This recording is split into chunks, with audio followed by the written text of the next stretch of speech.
Yo les pitchounets, ici la pitchoune, j'espère que vous allez tous et toutes très très bien. Aujourd'hui on se retrouve pour une nouvelle vidéo, ça faisait super longtemps qu'on s'était pas vu. Donc voilà, ça faisait très longtemps qu'on s'était pas vu. Je vais vous expliquer pourquoi et de toute façon on reprend les vidéos, les bonnes habitudes. J'espère que cette vidéo vous plaira et j'ai pensé à vous parce que je me suis dit bon, pour la rentrée et tout ça, ils vont vouloir forcément avoir un nouveau programme de sport ou forcément commencer quelque chose comme recommencer le sport ou peut-être commencer le sport. Et donc je vous ai concocté une petite vidéo, on va plus parler et vous aurez quelques exercices aussi dedans, vous verrez de toute façon cette vidéo. Merci. Ok.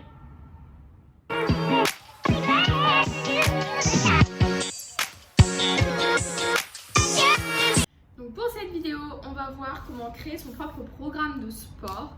Et donc je vous dis à tout de suite, générique. Bon,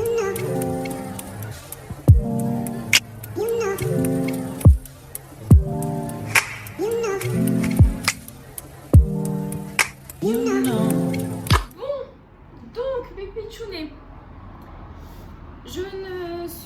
je n'ai pas été présente ce mois dernier pour la simple et bonne raison que je me suis fait opérer des dents de sagesse. J'étais très gonflée, même mon nez a gonflé, donc c'était très compliqué on va dire de faire des vidéos parce que c'était hyper gênant. Désolée, il y a tout le monde qui klaxonne, je sais pas, c'est la bar mitzvah, c'est la fête, genre ça y est, c'est... Je sais pas ce qu'ils me font, bref. Donc voilà, donc j'ai pas été présente pour cette raison là parce que j'étais vraiment très gonflée, que j'ai dû pas faire de sport pendant une semaine, c'était une torture. D'ailleurs j'ai pas fait la semaine complète, hein, je vous le dis directement, j'ai fait je crois 5 jours et puis après j'ai repris le sport parce que j'en pouvais plus, ça m'a fait mal, mais on va dire que je suis trop accro donc j'ai quand même fait, mais bon c'est pas grave.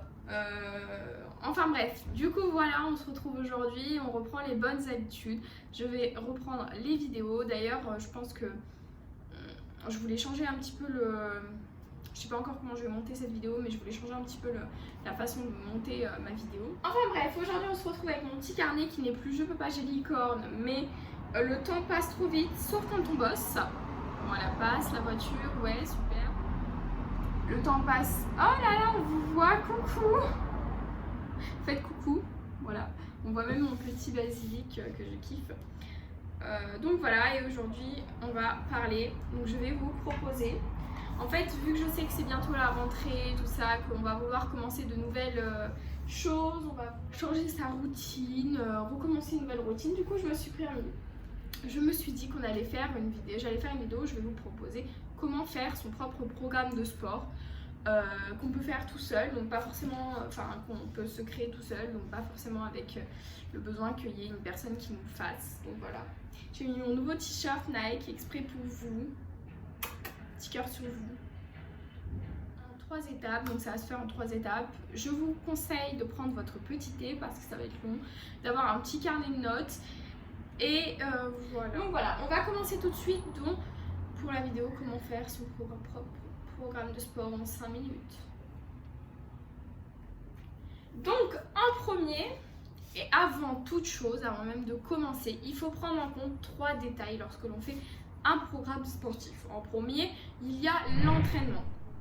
Ensuite, il y a l'alimentation et en dernier, le repos. Et ces 3 détails sont hyper importants et à prendre en compte. Ah oui aussi, je sais pas si vous kiffez, mais moi j'aime trop, ça fait un petit peu estival. Je sais pas, un petit peu tribal, bref, on s'en bat les couilles. Du coup, voilà, il faut prendre ces 3 notions en compte. Donc, en premier, il faut savoir le nombre de séquences qu'on a le temps à compte. Enfin, blablabla. Ouais, la meuf de YouTube qui bug le plus, c'est moi. Bref. Donc en premier, et c'est tout simple, il va falloir être sûr du nombre de jours que l'on peut consacrer à la muscu ou au fitness. Donc par exemple, si vous pouvez consacrer que 3 séances de sport à la muscu par semaine, vous allez travailler en full body. Alors le travail en full body, par définition, c'est un travail où on travaille un travail où on travaille, super, génial.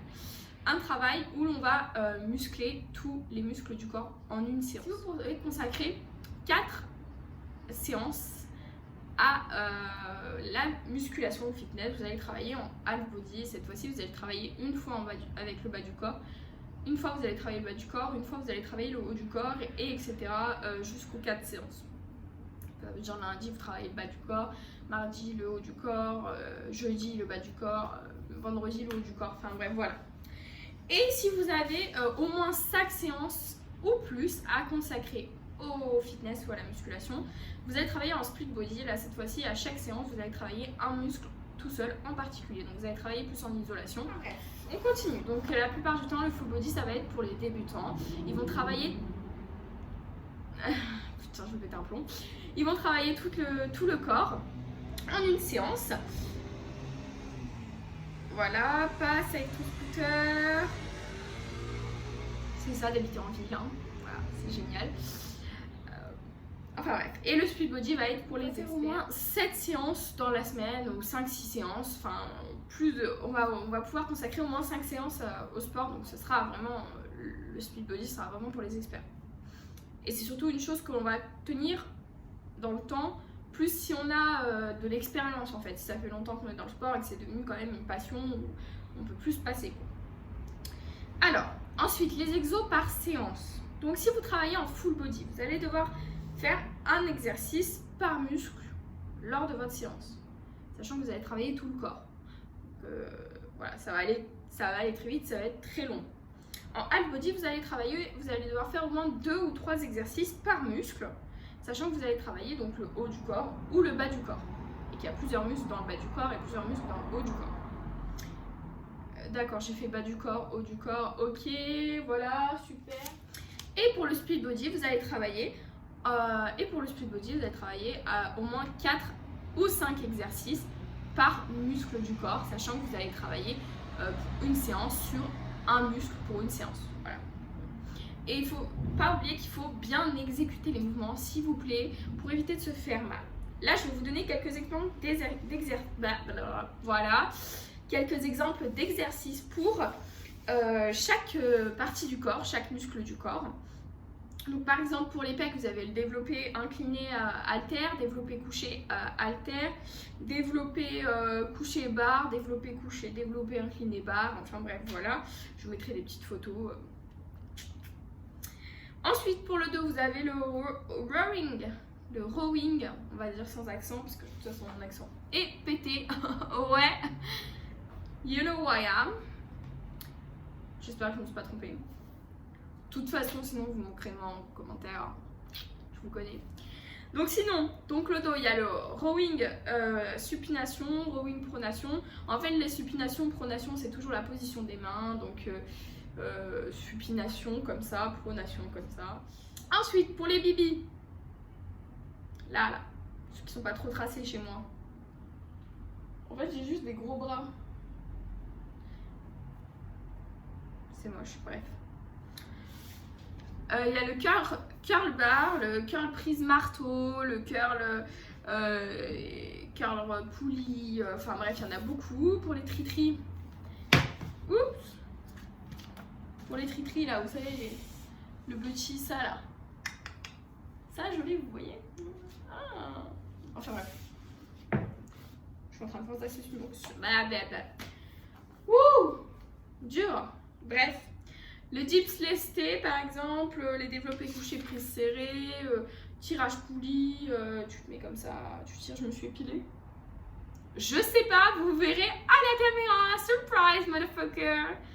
Voilà, super. Alors non, je ne suis pas pour la non-épilation, hein, mais enfin en tout cas pour moi, si vous le faites, c'est votre problème, ça ne me regarde pas. Enfin bref.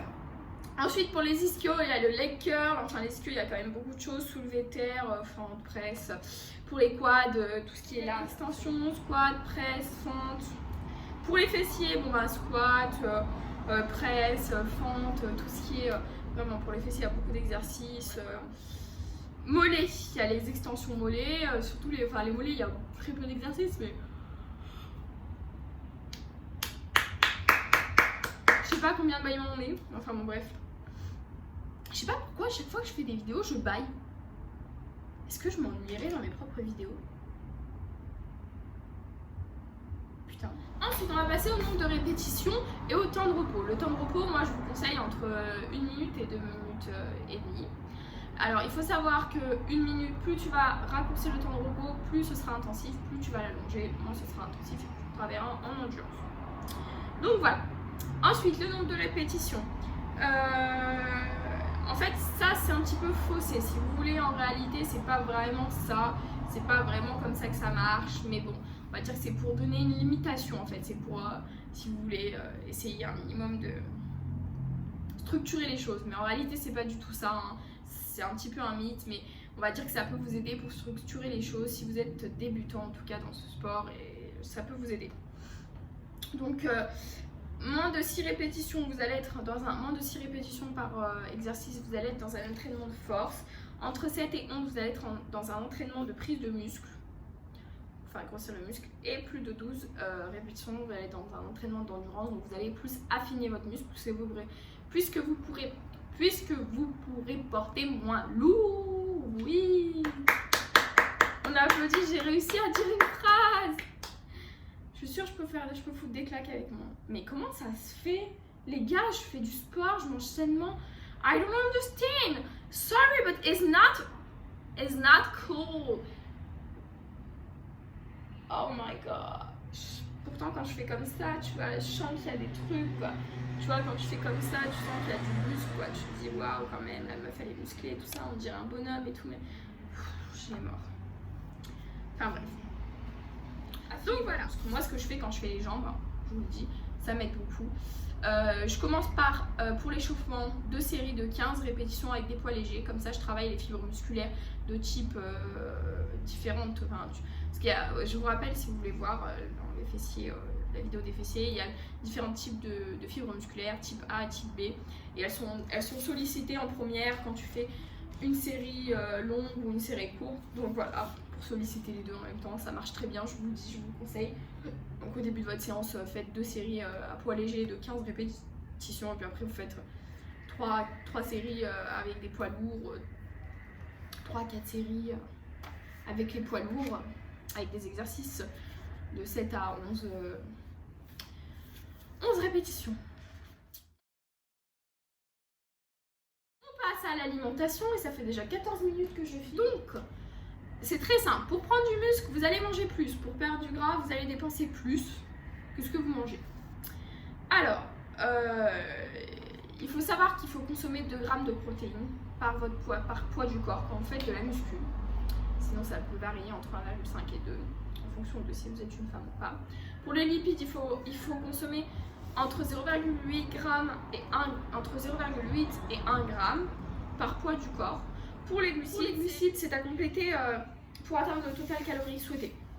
Donc vous avez plusieurs applications qui sont sympas pour savoir quelles calories, en fonction de votre objectif, vous pouvez consommer par jour. Il y a Foodvisor qui est génial parce que vous prenez juste une photo de votre assiette et vous calculez tout. Le truc génial, pas besoin de peser les aliments, c'est ouf quoi. Parce que, enfin franchement, à une époque, je pesais les aliments, j'ai arrêté, hein, je vous le dis direct. Moi, je fais l'alimentation intuitive, donc ça marche plutôt bien, franchement. Après, je fais du jeûne intermittent, donc forcément, ça abaisse mon total calorique. Ensuite, donc vous avez les calories pour 1 g de glucides qui sont de 4 calories. Quand vous prenez 1 g de glucides, vous consommez 4 calories. Quand vous prenez 1 g de protéines, vous consommez 4 calories. Et quand vous prenez 1 g de lipides, vous consommez 9 calories. Donc voilà, moi je vous conseille vraiment FitnessPal et tout ça pour savoir où vous allez sur internet, vous marquez calculer les calories que je peux consommer dans la journée et vous verrez, ils vous calculeront, il y a des sites qui vous calculent les calories que vous pouvez consommer dans une journée en fonction de votre objectif, de votre poids, de votre taille et du fait que vous êtes une femme ou un homme, ça dépend, et de votre âge aussi. Donc voilà, c'est des facteurs très compliqués. Les calculs, je sais le faire, mais je ne vous les donnerai pas parce qu'ils sont très complexes et en réalité c'est plus utile lorsque vous êtes une diététicienne ou autre chose. Vraiment, moi je vous conseille juste aller sur internet, vous marquez quelles calories je dois consommer en fonction de mon poids, de ma taille par jour et vous cliquez sur. Vous téléchargez carrément l'application Foodvisor, FitnessPal. Ce sont des applications qui sont géniales. Vraiment, voilà. dernier, on a le repos. Alors le repos, c'est une chose très importante. Il a deux fonctions. En premier, il a une première fonction, c'est de faire grossir vos muscles. Pourquoi il fait grossir vos muscles? Parce que vous allez dormir, et pendant que vous dormez, le muscle il se recrée.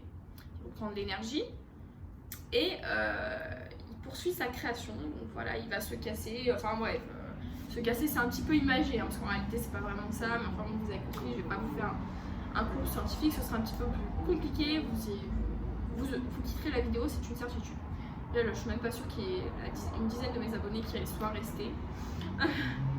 Enfin bref, et le deuxième, il a une influence sur votre motivation, le repos. Parce que plus moins vous allez dormir, moins vous allez être motivé, vous allez être fatigué, vous n'allez pas forcément avoir envie de faire quoi que ce soit. Enfin bref, vous avez besoin au minimum de 8 heures de sommeil par jour, 7 à 8 heures. Voilà, 7 à 8 heures c'est très bien. Après c'est surtout en fonction de vous, mais la plupart du temps 7 à 8 heures c'est l'idéal. Le sommeil c'est un élément essentiel pour la musculation et puis pour votre corps en quotidien, votre cerveau ou quoi que ce soit. Après, pour les temps de repos des séances, les temps de repos des séances vont varier en fonction de vous. Vous n'êtes pas obligé de prendre de repos dans la semaine, pas obligé du tout. C'est pas une obligation, c'est quelque chose que vous faites si vous en ressentez le besoin. Moi personnellement, je ressens le besoin d'avoir quand même 1 à 2 séances de repos dans la semaine. Je ressens le besoin parce que je fais pas que ça comme sport, du coup ça fait beaucoup, ça remplit beaucoup mes semaines. Donc je ressens le besoin d'avoir au moins le week-end de repos. Ou alors si je décale mes séances, voilà, 2 séances, 2 jours où j'ai un repos dans la semaine. Voilà. Donc bon, voilà, sur ce, vous avez votre programme qui doit être créé. J'espère que ça a été clair, concis. Normalement, vous savez si vous devez travailler, si vous pouvez consacrer 3 séances au fitness, 4 séances, 5 séances, enfin bref. Vous avez votre programme qui a été créé et vous pouvez commencer dès aujourd'hui votre programme. Il ne faut pas attendre un début de semaine, on peut commencer dès maintenant et continuer la semaine prochaine avec les nouvelles séances. Je vous souhaite sur ce une bonne journée, une bonne après-midi. Vous allez être les meilleurs et vous allez être des machines de guerre, mes guerriers. J'en suis sûre, mes pitchounets. Vous allez tout défoncer à la salle dès la rentrée, dès maintenant, tout de suite, dès que vous pouvez commencer. Allez-y, lancez-vous, n'ayez pas peur les filles. Pas forcément en vous inscrivant à la salle, mais peut-être en achetant des choses à Decathlon et en les ramenant chez vous et en faisant du sport. Voilà, n'abandonnez jamais, soyez les plus forts, soyez les meilleurs, toujours à l'attaque les pitchounets. Et j'espère que sur ce, vous avez kiffé cette vidéo. On se retrouve pour une prochaine vidéo, pour une séance de sport, pour une méditation, on sait pas encore. En tout cas, j'espère que cette vidéo vous aura plu. Donc n'hésitez pas à liker, commenter, vous abonner et activer la cloche des notifications pour que ça fasse ding quand il y a une nouvelle vidéo. Je vous dis à plus, je vous fais de gros bisous et à la semaine prochaine mes pitchounets. Oh là là, t'es lourde un peu quand même. Oh là là. Attends, je fais ma position. Tu fais câlin? Oh. Oui, je sais ma fille. Regarde. C'est qui? C'est qui? C'est les abonnés ma fille? C'est des abonnés, ma fille. Tu es belle.